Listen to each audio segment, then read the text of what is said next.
عطا studio the voice of future. نحمدو ونصلی علی رسولہ الکریم اما بعد فاعوذ باللہ من الشیطان الرجیم بسم اللہ الرحمن الرحیم۔ مشکل تھے راستے آسان ہو گئے، مشکل تھے راستے آسان ہو گئے، دشمن یہ دیکھ کر حیران ہو گئے۔ رکھا میرے نبی نے دنیا میں جب قدم، رکھا میرے نبی نے دنیا میں جب قدم، پتھر بھی کلمہ پڑھ کر مسلمان ہو گئے۔ معزز سامعین، حاضرین محفل اور میرے ہم مکتب ساتھیوں، السلام علیکم۔ میری آج کی تقریر کا موضوع ہے سیرت النبی صلی اللہ علیہ وآلہ وسلم۔ نگاہ عشق و مستی میں وہی اول وہی آخر، نگاہ عشق و مستی میں وہی اول وہی آخر، وہی قرآن وہی فرقان وہی یاسین وہی طہا۔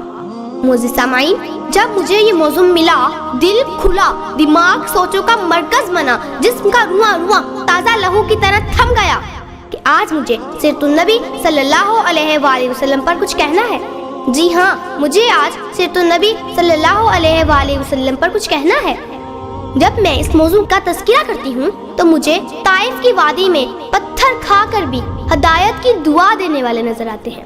جب میں اس موضوع پر بات کرتی ہوں تو مجھے عام معافی کا اعلان کرنے والے خیر البشر یاد آتے ہیں۔ جب میں اس موضوع پر بات کرتی ہوں تو مجھے ہندا کو معاف کرنے والے خیر البشر یاد آتے ہیں۔ جب میں اس موضوع پر بات کرتی ہوں تو مجھے آمینہ کے لال لا الہ الا اللہ کے صدا دیتے نظر آتے ہیں۔ میں ان کی سیرت کی کیا ہی بات کروں۔ وہ نبیوں میں رحمت لقب پانے والے، وہ نبیوں میں رحمت لقب پانے والے، مرادیں غریبوں کی بھر لانے والے، مصیبت میں غریبوں کے کام آنے والے، مصیبت میں غریبوں کے کام آنے والے، وہ اپنے پرائے کا غم کھانے والے۔ معزز سامعین، آج کل کی دنیا والے کسی کی صداقت پر ناز کرتے ہیں، کسی کی خوبصورتی پر ناز کرتے ہیں، تو کسی کی دیانت داری پر ناز کرتے ہیں، تو کسی کی ایمانداری پر ناز کرتے ہیں، تو کسی کی ایمانت داری پر ناز کرتے ہیں۔ تو پھر میں اپنے نبی حضرت محمد صلی اللہ علیہ وآلہ وسلم پر ناز کیوں نہ کروں جن میں یہ ساری خصوصیات پائی جاتی ہیں۔ میرے نبی کے اندر صداقت تھی جس سے حضرت ابو بکر صدیق رضی اللہ عنہ بن گئے۔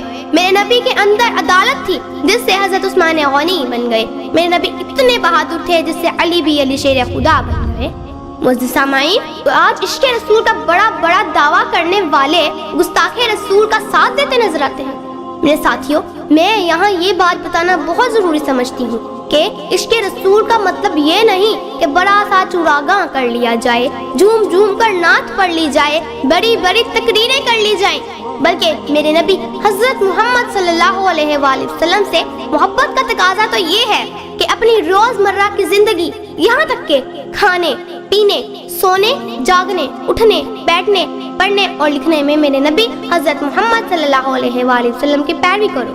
میں اپنی تقریر کا اختتام تو نہیں کرنا چاہتی، مگر کچھ وقت کی قلت ہے، مضمون کی طوالت ہے، کچھ وقت کی قلت ہے، مضمون کی طوالت ہے، کچھ کہنے کی حسرت ہے، کچھ الفاظ کی کثرت ہے۔ وما علینا الا البلاغ المبین۔ For more updates, subscribe my channel and press the bell icon.